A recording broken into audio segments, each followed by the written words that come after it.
Assalamu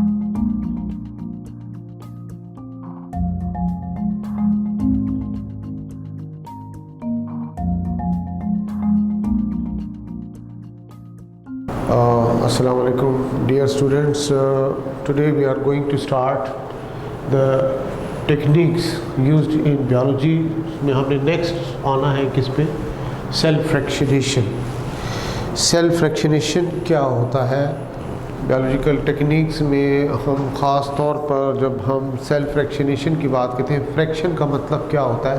parts, यानी fraction का मतलब होता है इसका कुछ हिस्सा या पार्ट। तो सेल फ्रैक्शनेशन का मतलब क्या होगा कि वो मेथड जिसके ज़रिए हम सेपरेट करते हैं सेल के सब सेलुलर पार्ट्स यानी ऑर्गेनेलीज़ को, और इसके दूसरे जो स्मॉलर कंपोनेंट्स होते हैं उनको हम अलग करते हैं। इस प्रोसीजर को हम क्या कहते हैं? सेल फ्रैक्शनेशन, यानी method used to separate cell organelle and other components of the cell.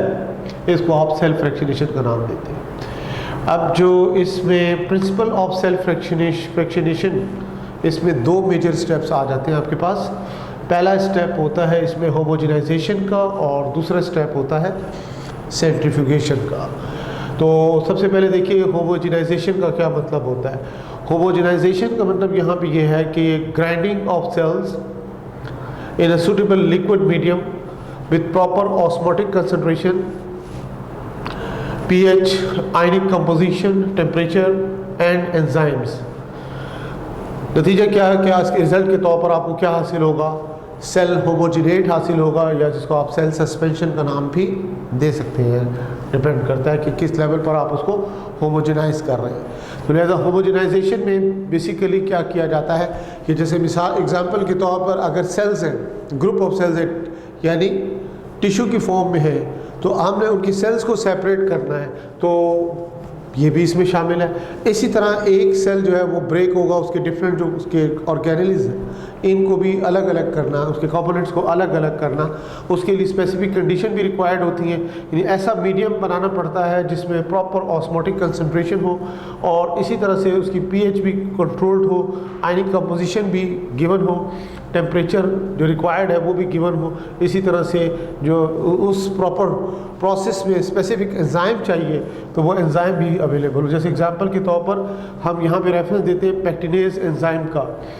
Pectinase enzyme जो होता है डाइजेस्ट किसको करेगा? नाम पर गौर कीजिए, पेक्टिनेज एंजाइम।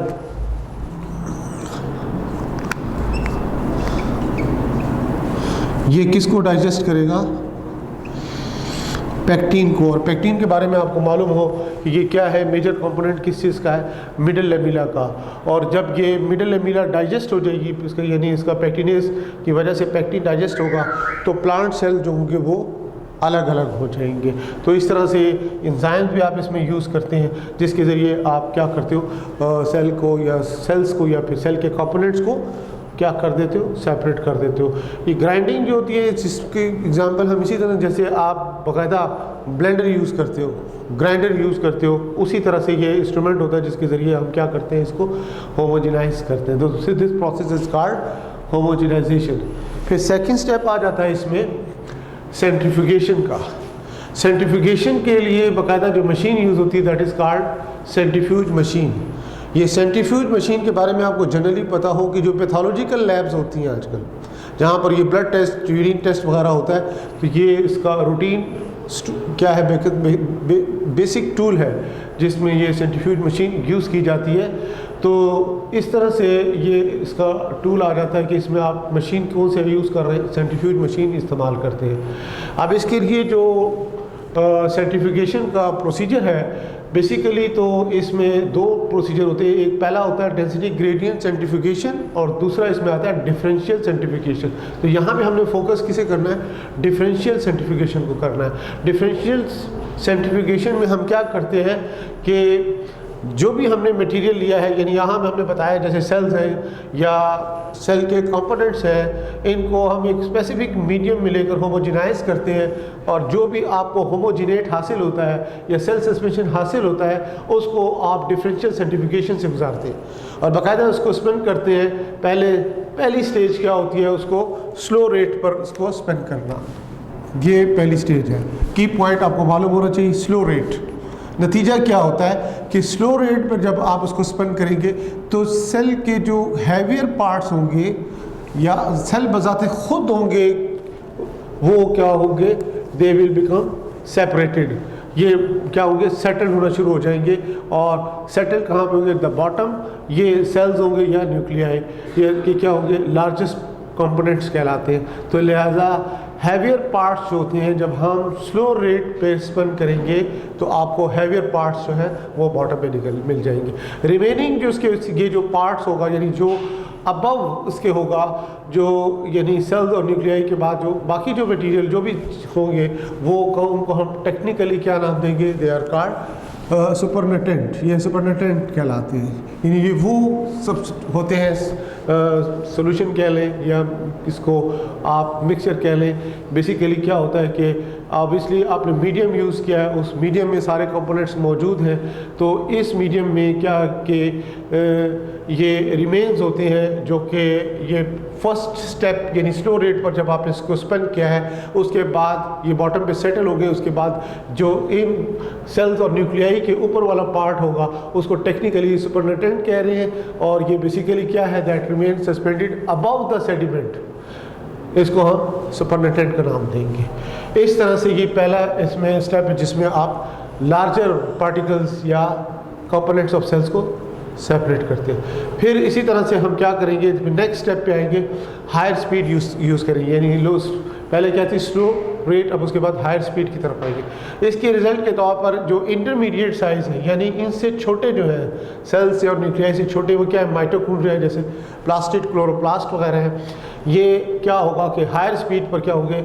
ये सेडिमेंट होना शुरू हो जाएंगे। जब ये सेडिमेंट होंगे तो रिमेनिंग पार्ट क्या कहलाएगा, इसका सुपरनेटेंट कहलाएगा। तो लिहाजा उसको हम रिमेनिंग सुपरनेटेंट को हम फिर नेक्स्ट सेंट्रीफ्यूज ट्यूब में इसको शिफ्ट करेंगे और फिर नेक्स्ट स्टेप में हमने क्या करना होगा कि मज़ीद स्पीड को हाई करेंगे, यानी स्टिल हायर स्पीड से मज़ीद स्पीड हाई करेंगे। तो नतीजा क्या होगा, इनसे जो छोटे फ्रैक्शंस हैं यानी पार्ट्स हैं सेल के, वो क्या होंगे, प्रेसिपिटेट होना शुरू हो जाएंगे, सेडिमेंट हो जाएंगे।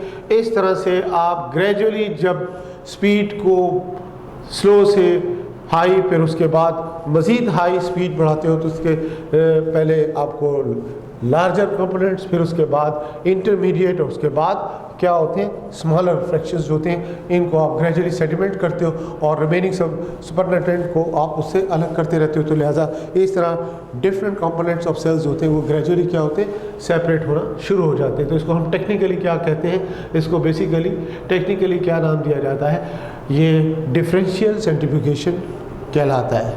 इसको आप डिफरेंशियल सेंट्रीफ्यूगेशन का नाम देंगे।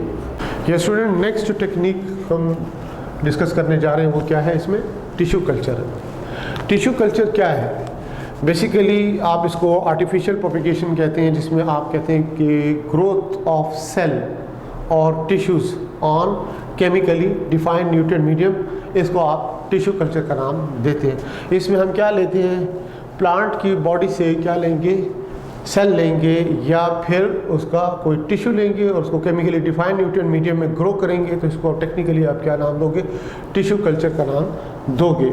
ये बेटा आपने बहुत डिटेल के साथ माइक्रो प्रोपेगेशन के रेफरेंस से सेकेंड ईयर में बायोटेक्नोलॉजी के चैप्टर में आपने डिटेल से पढ़ा है। यहाँ पे सिर्फ आप चूँकि जाहिर बात है हमने सिलेबस को सिस्टमेटिकली लेकर चलना है, वहाँ पर आप उसको डिफरेंट रेफरेंसेस से स्टडी करते हो। जैसे एग्जांपल के तौर पर वहाँ पर आप क्या पढ़ते हो, वहाँ पर आप पढ़ते हो जनाब suspension culture, meristem culture, anther culture, ovary culture, different आप कल्चर टेक्निक, एम्ब्रियो कल्चर की एग्जांपल देते हो, ये आप वहाँ पे स्टडी करते हो। तो यहाँ पे हमने सिर्फ और सिर्फ इसको बेसिक्स इसका देखना है कि व्हाट इज़ टिश्यू कल्चर। इसी तरह से इसके लिए जो ग्रोथ मीडियम इस्तेमाल किया जाता है या तो वो लिक्विड होगा या फिर सेमी सॉलिड फॉर्म में होगा। जैसे एग्जाम्पल के तौर पर आप देखिए ब्रॉथ यूज़ कर सकते हैं या फिर आप एगर यूज़ करते हैं, ये क्या होगा, इसका ग्रोथ मीडियम कहलाएगा। इसके ज़रिए जो सेल है या फिर टिश्यू है, जब उसको हम आर्टिफिशियल ग्रोथ कल्चर मीडिया में ग्रो करते हैं, इससे जो आपको न्यू प्लांट बॉडी हासिल होगा, जो ऑर्गेनिज्म बनेगा, दैट इज़ आइडेंटिकल कॉपी। किसकी आइडेंटिकल कॉपी होगा, जिससे हमने सेल लिया था या फिर जिससे हमने टिश्यू लिया था, तो ये उसकी क्या होगा, आइडेंटिकल कॉपी होगा। रीज़न क्या होती है आइडेंटिकल कॉपी होने की, रीज़न क्या होती है, सबसे बड़ी रीज़न ये होती है कि इसमें किसी किस्म का जेनेटिक चेंज नहीं आता नॉर्मल सर्कमस्टांसिस में, यानी कि सेल डिवीजन कौन सी हो रही है, माइटोसिस हो रही है, तो माइटोसिस होगी, no crossing over, no genetic recombination, no variation until unless by chance क्या है, म्यूटेशन ना हो जाए। तो म्यूटेशन अगर हो जाए दैट इज समथिंग एल्स, वो एक रीज़न बन सकती है उसकी वेरिएशन की। अदरवाइज इसमें आपको क्या होगा कि कोई वेरिएशन, कोई इसमें आपको डिफरेंस नज़र नहीं आएगा। So the copies which are called technically called clones, they are the identical copies of their parents plant. ये इस तरह से हम क्या कहते हैं, इससे जो कॉपीज़ मिलेंगी इसको आप क्लोन्स का नाम देंगे। अब इसके लिए देखिए जो टिश्यू कल्चर टेक्निक है, इसके लिए बच्चों क्या रिक्वायर्ड होता है, स्पेसिफिक इसके लिए ऑपरेटर्स रिक्वायर है, फिर उसके बाद इसका प्रोसीजर, ये टेक्निक क्या होती है, इसके लिए किस तरह से क्या प्रोसीजर अडॉप्ट किया जाता है, उसके बारे में हम देखेंगे। कि सबसे पहले तो देखिए कि इसमें लिस्ट ऑफ ऑपरेटर्स की हम बात करते हैं, तो सबसे पहले आपको क्या चाहिए, सेल कल्चर हुड चाहिए होता है। सेल कल्चर हुड क्या होता है, जिसको आप बायोसेफ्टी कैबिनेट का नाम भी देते हैं, बायोसेफ्टी कैबिनेट का नाम भी दिया जाता है, ये जहाँ पे ये सारा प्रोसीजर हमने करना है। फिर उसके बाद आपको क्या रिक्वायर्ड है, इंक्यूबेटर रिक्वायर्ड होता है। इंक्यूबेटर किस किस्म का होना चाहिए कि जिसमें कंडीशंस हो ह्यूमिड, और इसी तरह से कार्बन डाइऑक्साइड जो रिक्वायर्ड है वो उसमें उसी तरह से अवेलेबल हो, ये हमें रिक्वायर्ड होता है। फिर उसके बाद आपको क्या रिक्वायर्ड है, वाटर बाथ रिक्वायर्ड है, ये भी टेम्परेचर जो आपको रिक्वायर्ड होते हैं वाटर बाथ के, इससे आप उसको टेम्परेचर जो रिक्वायर्ड टेम्परेचर को मेंटेन करने के लिए। फिर इसी तरह से आपको सेंट्रीफ्यूज मशीन रिक्वायर्ड होती है। डेफिनेटली जब आपने कभी सेल्स को टिश्यू से अलग करना हो तो उसके लिए बाकायदा आप क्या यूज़ करते हो, सेंट्रीफ्यूज मशीन इस्तेमाल करते हो, तो सेंट्रीफ्यूज रिक्वायर्ड है। इसी तरह से हमें रेफ्रिजरेशन भी रिक्वायर्ड होती है। रेफ्रिजरेशन या इसको हम क्या कहेंगे, फ्रीज़र यहाँ पे रिक्वायर्ड होता है डिफरेंट टेम्परेचर के लिए। जैसे मिसाल के तौर पर रेफ्रिजरेटर अगर कम टेम्परेचर रिक्वायर्ड है तो इसको हम रेफ्रिजरेटर यूज़ करेंगे 0 डिग्री सेंटीग्रेड से ऊपर, तो फिर इस तरह से फ्रीजिंग में आएंगे तो आपको क्या फ्रीज़र रिक्वायर्ड होगा, यानी -20 डिग्री सेंटीग्रेड तक टेम्परेचर। तो दो तरह के टेम्परेचर हैं, एक लो टेम्परेचर, एक फ्रीजिंग टेम्परेचर। तो लो टेम्परेचर के लिए रेफ्रिजरेटर, और फ्रीजिंग के लिए क्या रिक्वायर्ड होगा आपको, फ्रीज़र रिक्वायर्ड होगा, यानी फ्रीजिंग टेम्परेचर जैसे -20 डिग्री सेंटीग्रेड तक आपने किसी चीज़ को रखना हो। तो इस तरह से नेक्स्ट आ जाता है सेल काउंटर। अब सेल काउंटर क्या होता है, बेसिकली ऑटोमेटेड सेल काउंटर कहते हैं इसको, ऑटोमेटेड सेल काउंटर का नाम दिया जाता है, यानी इसमें हम सेल्स को काउंट करते हैं। जैसे एग्जांपल के तौर पर हीमोसाइटोमोटर, हीमोसाइटोमोटर, अब ये क्या है, हीमोसाइटोमोटर, हीम किसे कहते हैं, ब्लड को, साइटो सेल को कहते हैं, यानी ब्लड सेल को काउंट करने के लिए आप क्या यूज़ करते हो, हीमोसाइटोमीटर का इस्तेमाल करते हो। इसी तरह से माइक्रोस्कोप की मॉडिफाइड फॉर्म होती है जिसको आप टेक्निकली क्या कहते हैं, इन्वर्टेड माइक्रोस्कोप कहते हैं। इसकी डिटेल में मैं नहीं जा रहा, सिर्फ आपको इसको मालूम हो कि इसकी मॉडिफिकेशन होती है। जो आम लाइट माइक्रोस्कोप होती है उसको थोड़ा सा मॉडिफाई किया जाता है अपसाइड डाउन, उसमें जो बाकी इसमें जो सोर्स ऑफ इल्यूमिनेशन है, यानी लाइट जो है बजाय हम उसको अंडर दी ऑब्जेक्ट लें उसको हम ऊपर से लेते हैं, इस तरह से इसको आप इन्वर्टेड। इसी तरह से लेंसेज की पोजीशन भी इसमें क्या होती है, डिफरेंट होती है, इसलिए इसको हम क्या कहते हैं, इन्वर्टेड माइक्रोस्कोप, ये इसमें यूज़ की जाती है। इसी तरह से देखिए कि लिक्विड नाइट्रोजन, इसमें लिक्विड नाइट्रोजन भी यूज़ की जाती है, यानी कि किस एज ए फ्रीजर के तौर पर लो टेम्परेचर के लिए। ख़ास तौर पर हम ये कह सकते हैं कि ये क्राइसो स्टोरेज कंटेनर कहलाते हैं। अब ये क्राइसो स्टोरेज कंटेनर इसको क्यों कहा जाता है, ये लॉन्ग डिस्टेंस लो टेम्परेचर में इसको ट्रेवल करने के लिए जो रिक्वायर्ड होते हैं कंटेनर, तो इसलिए इसको हम क्या कहते हैं, ये क्राइसो स्टोरेज कंटेनर कहलाते हैं। इसको लिक्विड नाइट्रोजन का नाम भी देते हैं। इसी तरह से आपको क्या चाहिए, इसमें स्टेलाइज़र भी रिक्वायर्ड होता है। स्टेलाइज़र में आमतौर पर हम क्या यूज़ करते हैं, आमतौर पर हम इसमें ऑटोक्लेव यूज़ करते हैं। तो इस तरह बच्चों ये डिफरेंट रिक्वायरमेंट्स है, लिस्ट ऑफ ऑपरेटर्स है जिसके बारे में आपको मालूम है। MCQs पॉइंट ऑफ व्यू से ऑब्वियसली जब it is given in the syllabus, so you have to go through all these steps. इन स्टेप से आपने गुजरना है and you will focus also कि किस किस्म किसकी रिक्वायरमेंट होती हैं। इनडायरेक्ट क्वेश्चन पूछे जा सकते हैं। Microscope is required, which type of microscope is required, inverted microscope is required, और इसके अलावा और ऑप्शंस भी आ सकती हैं इसमें आपसे। सिंपल माइक्रोस्कोप का भी ऑप्शन आ सकता है इसमें, आप इलेक्ट्रॉन माइक्रोस्कोप का ऑप्शन भी आ सकता है। तो यू थ्रू, जब आपने गो थ्रू किया होगा तो आपके लिए कोई प्रॉब्लम नहीं होगा। तो इसलिए जो टेक्निकलिटीज़ है उसको ज़रा आपने ख्याल करना है। तो अब इसके बाद नेक्स्ट हमने आगे चलना है और हमने इसमें टिश्यू कल्चर में अब देखना है कि इसमें जो प्रोसीजर है वो किस तरह का प्रोसीजर अडॉप्ट किया जाता है, उसमें क्या क्या उसके स्टेप होते हैं। Main steps tissue culture technique में अब हमने देखने हैं। सबसे पहले देखिए selection of plant tissue. Selection of plant tissue को अगर हम देखें तो इसमें ख़ास तौर पर जो हम सिलेक्शन करेंगे प्लांट की, इस प्लांट का हेल्दी होना ज़रूरी है। सबसे पहली चीज़ क्या है कि इस प्लांट का हेल्दी होना ज़रूरी है। एक तो हेल्दी प्लांट हो, फिर उसमें हमने देखना होता है कि किस किस्म के इसके सेल्स हैं जो कि एक्सप्लांट के तौर पर सर्व करते हैं। What is explant? एक्सप्लांट कहते हैं कि प्लांट बॉडी के वो सेल्स या वो टिश्यूज़ जिसमें एबिलिटी होती है कि वो टिश्यू कल्चर टेक्निक के ज़रिए एक कंप्लीट न्यू प्लांट में डेवलप हो जाए, उन्हें हम टेक्निकली क्या कहते हैं? एक्सप्लांट। तो एक्सप्लांट हम किससे हासिल करेंगे? डेफिनेटली किसी हेल्दी प्लांट से इसको हम हासिल करेंगे।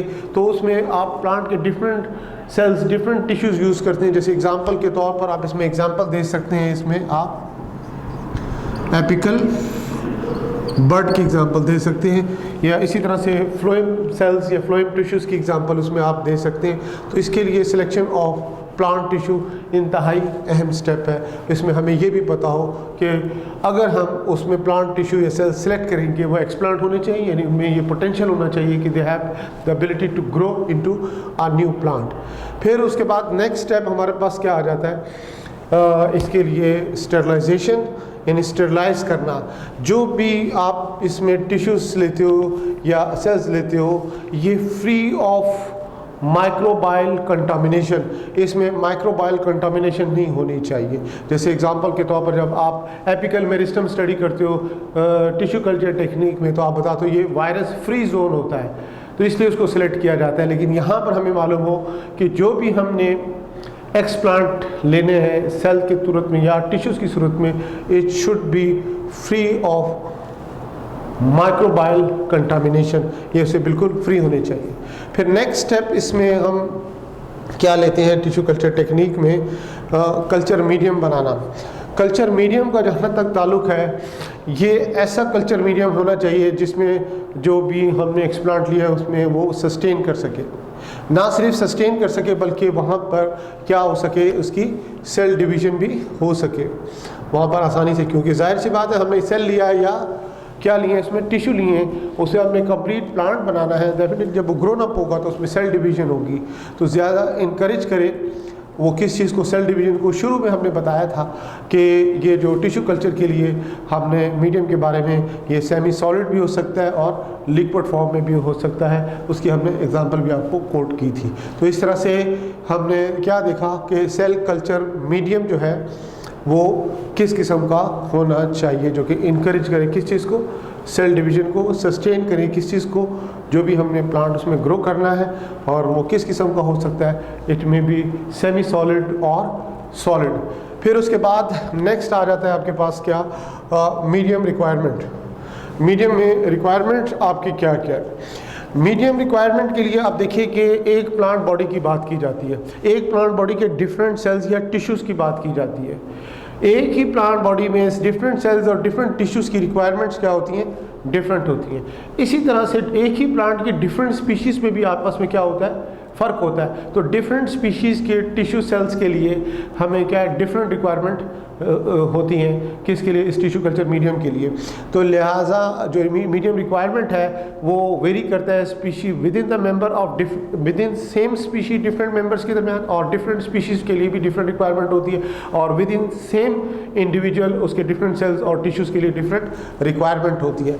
तो लिहाजा मीडियम की रिक्वायरमेंट के लिए हमें ट्रायल एंड एरर प्रोसीजर से गुजरना पड़ता है। बार बार हमें डिफरेंट जो हम ग्रोथ हार्मोन्स यूज़ कर रहे हैं, न्यूट्रिएंट यूज़ कर रहे हैं, उसको हम क्या करते हैं? बार बार वेरी करते हैं। फिर देखते हैं कि कौन सा हार्मोन जो है या कौन सा न्यूट्रिएंट जो है वो किस कंसंट्रेशन पे रिक्वायर्ड है, उसके हिसाब से फिर हम ये प्रिपेयर करते हैं, जो उससे हमें फिर आइडिया होता है कि मीडियम की रिक्वायरमेंट क्या है। So this is also very important step in tissue culture technique. फिर नेक्स्ट इसमें देखिए क्या आ जाता है, मल्टीप्लिकेशन ऑफ एक्सप्लांट। इसमें मल्टीप्लिकेशन ऑफ एक्सप्लांट में मल्टीपल शूट्स का बनना, यानी जब ये आप देखते हैं कि जब ये टिश्यू कल्चर टेक्निक चल रही होती है तो उसमें आप देखते हैं कि मल्टीप्लिकेशन होती है किस चीज़ की, एक्सप्लांट की। अब ऑब्वियसली हमने बताया मीडियम रिक्वायर्ड होता है, वो डिपेंड करता है किस किस्म का मीडियम रिक्वायर्ड होता है। नॉर्मली क्या होगा इसमें, आपको शुरू में जब इसको आप ग्रो करोगे एक्सप्लांट को, जिससे मल्टीपल शूट आपने हासिल करने हैं, किससे हासिल करोगे, डेफिनेटली एपिकल मेरिस्टम से हासिल करोगे। तो उसके लिए क्या होगा कि आपको लो कंसंट्रेशन में क्या चीज़ आपने यूज़ करना होगा, ऑक्सीन, और फिर हाई कंसंट्रेशन में आप क्या यूज़ करोगे, साइटोकाइनिन। तो डिफरेंट आपको देख लिया कंसंट्रेशन डिफरेंट। हालांकि ऑक्सीन क्या ग्रोथ हार्मोन है, ये क्या करता है, एक्सेलरेट करता है सेल डिवीजन को। साइटोकाइनिन किस चीज़ को प्रमोट करेगा, सेल डिवीजन को प्रमोट करता है। तो लिहाजा आप देख सकते हैं कि ट्रायल एंड एरर के ज़रिए हमने कंसंट्रेशन डिसाइड की, ऑक्सीन लो कंसंट्रेशन में और साइटोकाइनिन क्या आपको हाई कंसंट्रेशन में रिक्वायर्ड है। तो इस तरह से मल्टीप्लिकेशन होती है किसकी, एक्सप्लांट की, उससे क्या बनते हैं, मल्टीपल शूट्स बनते हैं। तो ये आपने देखा। इसके बाद नेक्स्ट देखिए, sub division of callus. What is callus? Callus होता क्या है? अनडिफरेंशिएटेड मैस ऑफ सेल्स को हम क्या कहते हैं, कैलस का नाम देते हैं। Undifferentiated mass of cells is called callus. अब इसकी क्या होगी, सब डिवीजन होगी। और फिर सब डिवीजन से मुराद क्या होते हैं कि हमने एक क्या लिया है, टिश्यू लिया है या ग्रुप ऑफ सेल लिया है, उसको या एक सेल लिया है, उसको हमने कल्चर किया है। इनिशियली क्या बनेगा, ग्रुप ऑफ सेल बनेगा, जिसको आप टेक्निकली क्या कहोगे, कैलस का नाम दोगे। फिर हम उसको दोबारा से उसको ब्रेक करेंगे, उससे फिर दोबारा या तो सेल या फिर छोटे छोटे क्या टिश्यूज़ या ग्रुप ऑफ सेल बन जाएंगे। फिर उसको मज़ीद जब आप कल्चर करोगे तो मज़ीद उसकी क्या होगी, ग्रोथ होगी, फिर नए कैलसिस बनेंगे, फिर आप उसको क्या करोगे, ब्रेक करोगे, फिर उससे मज़ीद। तो इस तरह आप क्या करोगे, सब डिवीज़न करते हो किस चीज़ की, कैलस की, जैसा आप पढ़ते हो सस्पेंशन कल्चर में। इसी तरह देखिए फिर उसके बाद नेक्स्ट स्टेप आ जाता है रूट फॉर्मेशन। और उसके बाद रूट फॉर्मेशन जो होता है ये बेसिकली क्या है कि हम किसका रेफरेंस दे रहे हैं कि पहले तो शूट होता है, उसको हम शिफ्ट करते हैं हाई ऑक्सीन साइटोकाइनिन रेशो के साथ। यानी अब शूट को हमने कहाँ शिफ्ट किया है, ऐसी कंडीशन में शिफ्ट किया है जहाँ पे ऑक्सीन साइटोकाइनिन रेशो ज़्यादा है। अब ये किसके लिए रिक्वायर्ड है, ये रूट फॉर्मेशन के लिए रिक्वायर्ड है। तो आप देख सकते हैं कि एक मीडियम को हम मज़ीद मॉडिफाई कर रहे हैं, एक और दूसरे मीडियम में उसको लेके जा रहे हैं, जहाँ पे आप देख रहे हैं कि शूट को हम शिफ्ट कर रहे हैं एक और मीडियम में जहाँ पर ऑक्सीन और साइटोकाइनिन रेशो ज़्यादा है। तो क्या होगी, रूट फॉर्मेशन होगी। फिर उसके बाद देखिए नेक्स्ट स्टेप आता है क्या चीज़, डीफ्लास्क करना। अब डीफ्लास्क का मतलब क्या होता है, डीफ्लास्क का मतलब यह होता है कि जिस मीडियम में आपने क्या किया है, जो भी कल्चर मीडियम आपने बनाया था वहाँ पे आपने ग्रो किया प्लांट को। अब जब प्लांट की रूट्स भी बनेगी और शूट भी बनना शुरू होगा, अब ये यंग जो ग्रोइंग प्लांट है इसको हमें क्या करना है, इसको हार्ड करना है। हार्ड करना है, हार्ड इसलिए करना है कि सूरत हाल ये होती है कि इसके जो यंग प्लांट होता है इसमें वैक्सी क्यूटिकल नहीं होती, to prevent water loss, water loss से बचने के लिए। तो वैक्सी क्यूटिकल ना होने की वजह से जब हम इसको क्या करेंगे, इसको लाएंगे इसको हम फील्ड में, तो नतीजा क्या होगा कि इसमें ये सलाहियत नहीं होगी ट्रांसपायरेशन को रोकने की, लिहाजा ये प्लांट जो होता है वो ड्राई होकर डेड भी हो सकता है। तो लिहाजा बेसिकली क्या किया जाता है कि ग्रेजुअली हम क्या करते हैं, डिक्रीज़ करते हैं ह्यूमिडिटी को, ग्रेजुअली डिक्रीज़ करते हैं हम किस चीज़ को, ह्यूमिडिटी को। जब ह्यूमिडिटी को डिक्रीज़ करते हैं तो फिर क्या होता है कि यंग प्लांट जो होता है वो उसमें ये सलाहियत पैदा होती है कि वो टॉलरेट कर सके किस चीज़ को, ये वाटर लॉस को। तो लिहाजा वो हार्ड हो जाता है, उसकी हार्ड होने की वजह से इसमें ये सलाहियत पैदा होती है कि वो वाटर लॉस से अपने आप को प्रोटेक्ट कर सके इन नेचुरल इन्वायरमेंट। तो ये इसका यानी अब आप उसको प्लांट को कहाँ ले गए हो, फील्ड में ले गए हो। फील्ड में ले जाकर जब उसको आप ग्रो करोगे तो याद रखिएगा कि जिस प्लांट से, जिस मेन प्लांट बॉडी से आपने एक्सप्लांट लिया था, सेल या टिश्यू लिए थे, उससे आप फील्ड में जब उसको ग्रो करोगे तो उससे क्या बन जाएगा, कंप्लीट प्लांट बन जाएगा। और वो किसकी कॉपी होगा, किसका क्लोन होगा, उसका क्लोन होगा जिससे हमने ये सेल या टिश्यूज़ हासिल किए हैं। तो बच्चों ये मेजर स्टेप्स थे टेक्निक इन टिश्यू कल्चर। जी स्टूडेंट्स, नेक्स्ट टेक्निक इसमें आ जाती है क्रोमेटोग्राफी। अब क्रोमेटोग्राफी क्या है देखिए इसमें इसकी डेफिनेशन क्या है। A technique which is used to separate one type of molecule from the other. एक तरह के मॉलिक्यूल को दूसरे किस्म के मॉलिक्यूल से सेपरेट करना, ये टेक्निक क्या कहलाती है, इसको हम क्रोमेटोग्राफी का नाम देते हैं। इसमें बेसिकली क्या होता है कि जो एक मिक्सचर होता है, यानी मिक्सचर होगा और उस मिक्सचर में से हमने डिफरेंट जो कंपाउंड्स होंगे इन्हें हमने क्या करना होता है, सेपरेट करना होता है। यानी वन काइंड ऑफ मॉलिक्यूल को अदर काइंड ऑफ मॉलिक्यूल से हमने क्या करना होता है, सेपरेट करना होता है। तो इस टेक्निक को आप क्या नाम देते हो, this technique is called chromatography. अब सेपरेशन किस पे डिपेंड करता है? सेपरेशन जो बेसिकली डिपेंड करेगा, बच्चों याद रखना है कि सेपरेशन जो डिपेंड करेगा ये केमिकल एंड फिजिकल प्रॉपर्टीज़ जो मॉलिक्यूल की होगी ये उस पर डिपेंड करेगा। Chemical and physical properties, chemical और फिजिकल प्रॉपर्टीज़ क्या होगी, जैसे एग्जांपल के तौर पर आप बता सकते हैं कि सॉल्युबिलिटी एंड मॉलिक्यूलर मास। तो आप देख सकते हैं कि सेपरेशन किस पे डिपेंड करता है, ये बेसिकली इसकी केमिकल एंड फिजिकल प्रॉपर्टीज़ पे डिपेंड करता है। एग्जांपल हमने दी है जैसे solubility of the molecule and molecular mass, ये इस पे डिपेंड करेगा। तो लिहाजा आप देख सकते हैं कि क्रोमेटोग्राफी है क्या।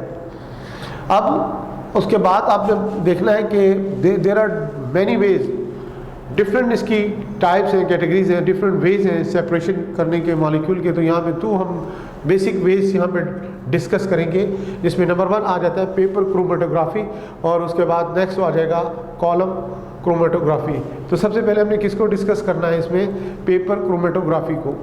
पेपर क्रोमेटोग्राफी क्या है, जिसमें आप ऑपरेटर्स कौन सा यूज़ करते हैं, क्रोमेटोग्राफी चैम्बर इसमें यूज़ करते हैं। इसको के स्टेप्स देख लीजिए क्या है कि इसमें आप mixture spotted near one end of the paper, यानी मिक्सचर को स्पॉट कहाँ पे किया जाएगा, one end of the paper strip पे उसको क्या किया जाएगा, स्पॉट किया जाएगा।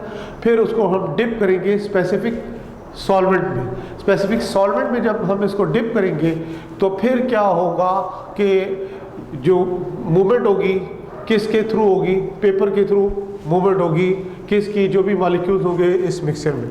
और जो मूवमेंट यानी सॉल्वेंट के साथ जब ये मूव करेंगे तो इसमें एक्शन कौन सा होगा, कैपिलरी एक्शन इसमें होगा। एक्शन यहाँ पे कौन सा हो रहा है,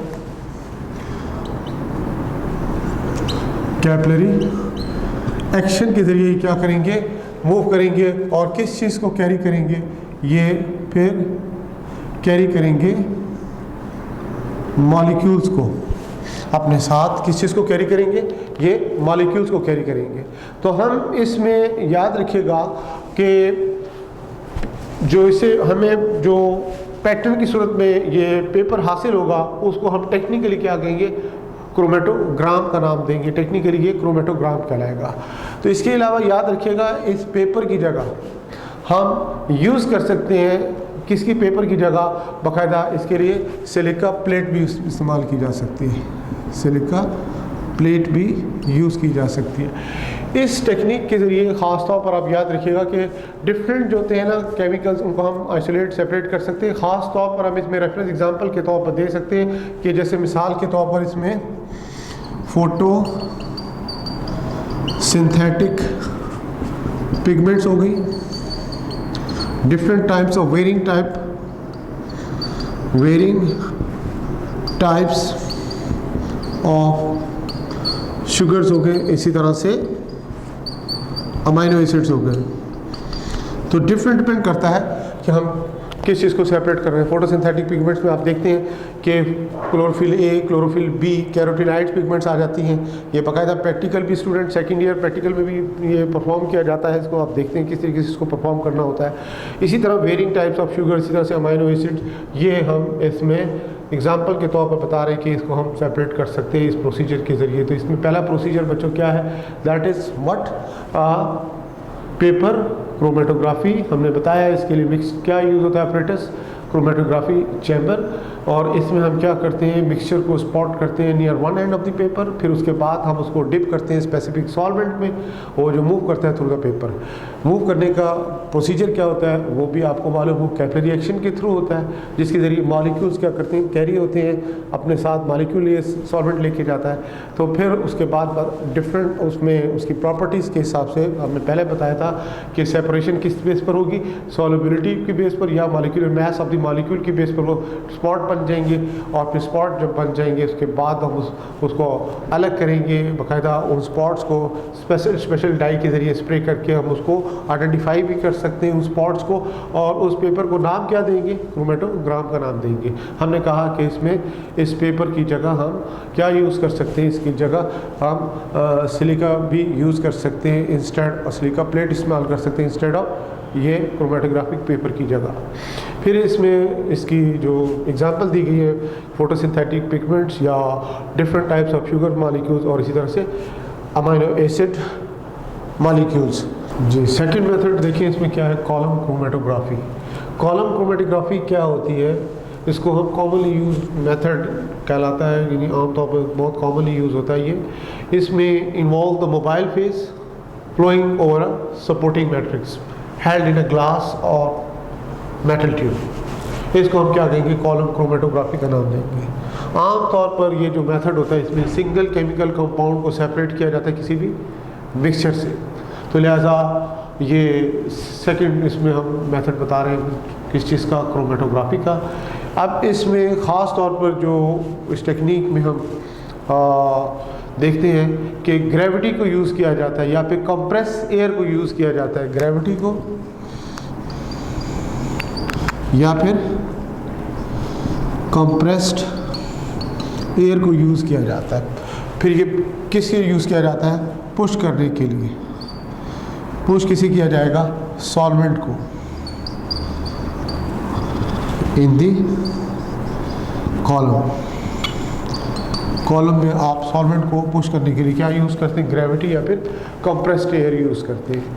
तो ये वो मेथड है जिसमें हम बेसिकली ख़ास तौर पर जो केमिस्ट हैं, ऑर्गेनिक केमिस्ट, ख़ास तौर पर ऑर्गेनिक केमिस्ट्री से ताल्लुक़ रखने वाले जो केमिस्ट हैं, ये प्यूरिफाई करते हैं किस चीज़ को, कह सकते हैं जो एक तो प्योर सैंपल होता है ना, इम्प्योर सैंपल को प्यूरिफाई करने के लिए ख़ास तौर पर ये कॉलम क्रोमेटोग्राफी को यूज़ किया जाता है। तो लिहाजा ये सेकंड मेथड कहलाता है किस चीज़ का, क्रोमेटोग्राफी का। जी स्टूडेंट्स, नेक्स्ट टेक्निक इसमें आ जाती है इलेक्ट्रोफोरेसिस। इलेक्ट्रोफोरेसिस क्या है, ये वो टेक्निक होती है जिसको आप यूज़ करते हो मॉलिक्यूल्स को सेपरेट करने के लिए, इसको हम इलेक्ट्रोफोरेसिस का नाम देते हैं। अब इसमें देखिए कि जो ख़ास तौर पर जो सेपरेशन ऑफ मॉलिक्यूल होता है, इसके बारे में आपको मालूम हो कि सेपरेशन ऑफ मॉलिक्यूल जो यहाँ पर बेसिकली क्या है, ये फ्रैगमेंट्स होती हैं चार्ज बियरिंग पॉलीमर्स। ये क्या है, fragments of charged bearing polymers, ये हो सकते हैं इसमें। इसके अलावा देखिए कि ये जो फ्रैगमेंट्स होते हैं चार्ज बियरिंग पॉलीमर्स, ये किस बेस पर इनकी मूवमेंट होती है, ये डिपेंड करता है कि उसका साइज़ क्या है, फिर उसी तरह से देखिए कि उसकी शेप क्या है, और इसी तरह से फिर हम देखते हैं कि इसका मॉलिक्यूलर वेट क्या है, इसका मॉलिक्यूलर वेट क्या है। और इसके अलावा हम मज़ीद जिसको देखते हैं, इसके सरफेस चार्जेस को देखते हैं। सरफेस चार्जेस जो होते हैं ये आपको मालूम हो कि ये पॉजिटिव भी हो सकते हैं, ये फिर नेगेटिव भी हो सकते हैं। तो हमने क्या बताया कि व्हाट इज़ इलेक्ट्रोफोरेसिस, ये टेक्निक होती है किसके लिए यूज़ होती है, टू सेपरेट द मॉलिक्यूल्स। हम क्या बताते हैं, जैसे मॉलिक्यूल्स की एग्जांपल क्या दे रहे हैं, fragments of charge bearing polymers. अब पॉलीमर्स की आगे एग्जांपल हमने कोट करनी होगी, पॉलीमर्स कौन से हो सकते हैं, उसमें ये किस पे डिपेंड करता है, फिर आगे साइज़ पे, शेप ऑफ द मॉलिक्यूल, इसी तरह से molecular weight of the molecule, इसी तरह से, और किस पे डिपेंड करेगा, सरफेस चार्जेस। नेगेटिव चार्ज भी हो सकता है इन पे, पॉजिटिव चार्ज भी हो सकता है। इसमें इन्फ्लुएंस जो होता है, अंडर द इन्फ्लुएंस किसके होगा, ये different electrical fields. Negative charge molecule किस तरफ मूव करेंगे, toward the positive charge anode की तरफ मूव करेंगे।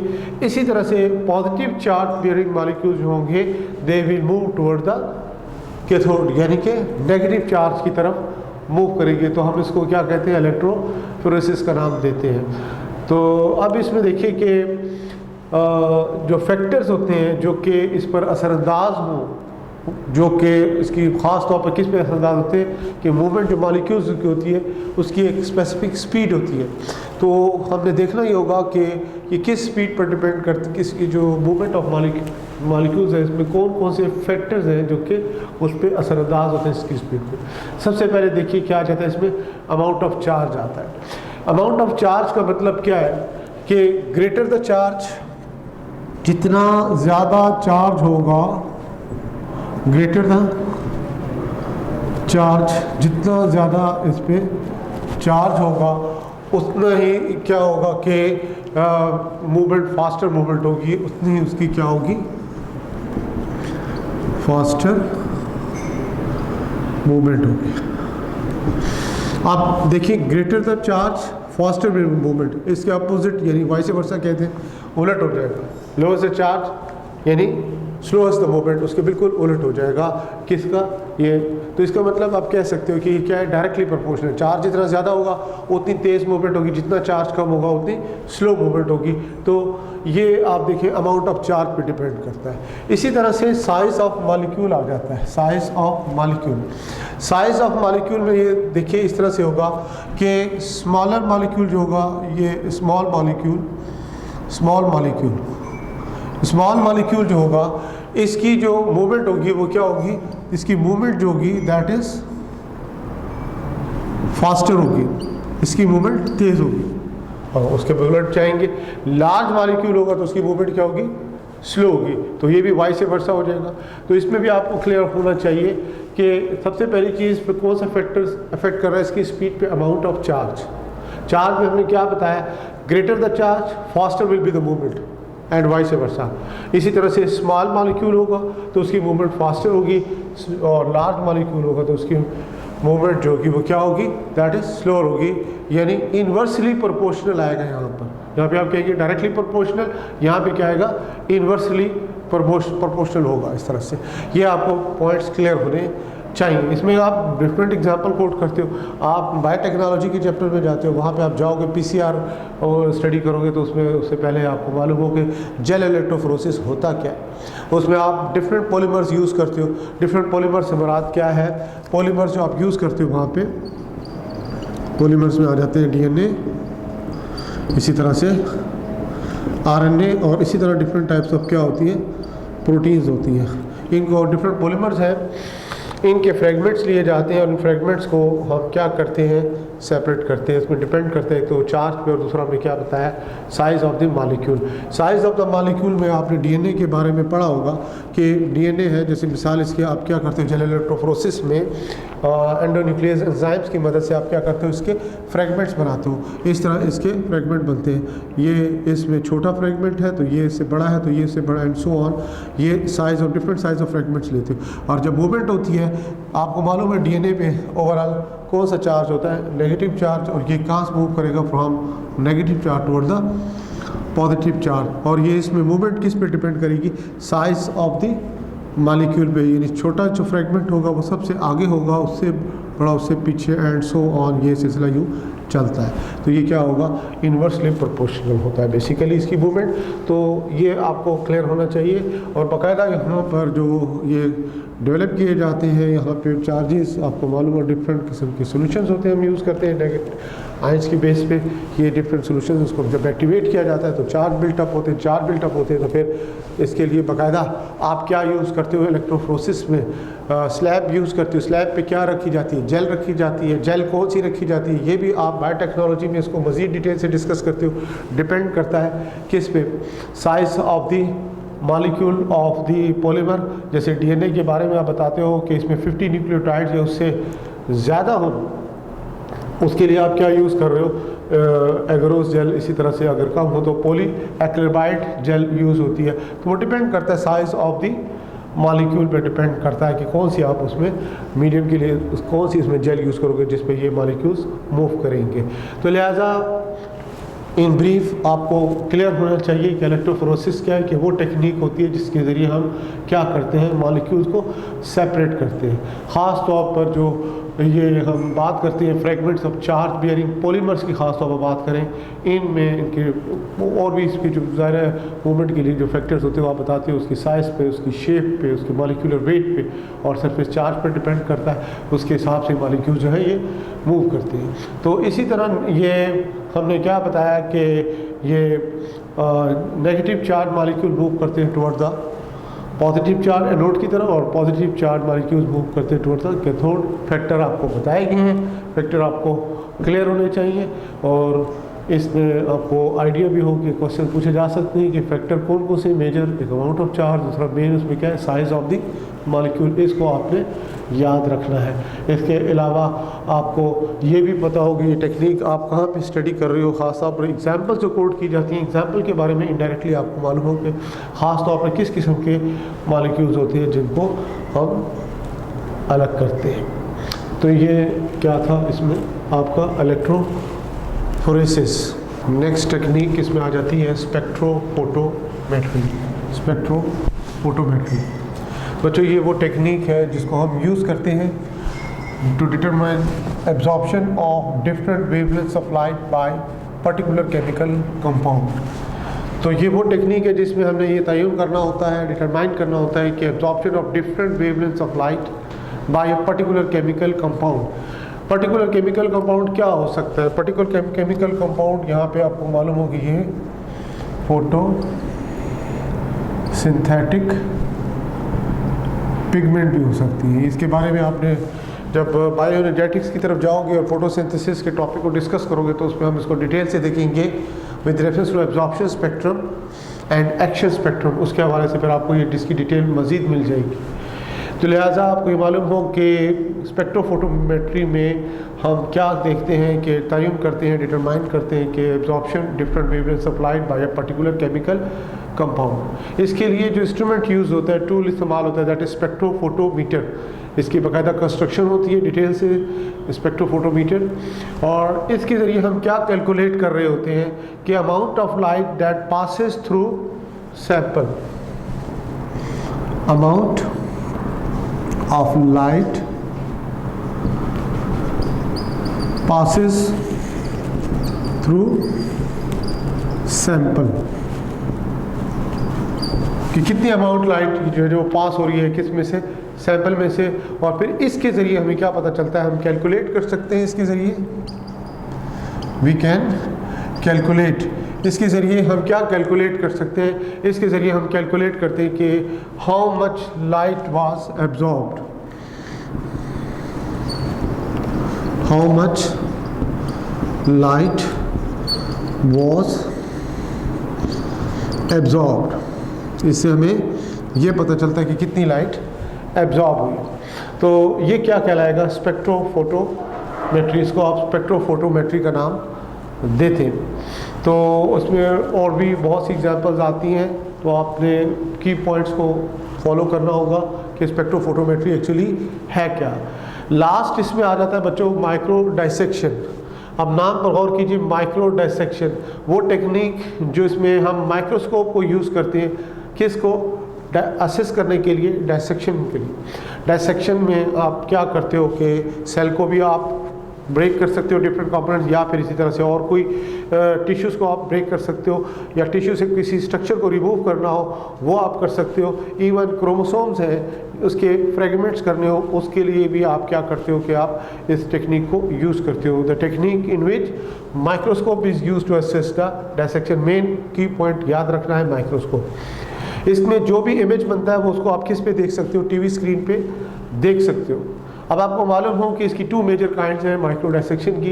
एक क्रोमोसोम माइक्रो डाइसेक्शन कहलाता है और दूसरा लेज़र माइक्रो डाइसेक्शन कहलाता है। और तीसरा इसमें कौन सा आएगा, लेज़र कैप्चर्ड माइक्रो डाइसेक्शन। तो सबसे पहले देखिए कि क्रोमोसोम माइक्रो डाइसेक्शन क्या होता है। इसमें बेसिकली क्या यूज़ किया जाता है, इसमें हम यूज़ करते हैं फाइन ग्लास नीडल।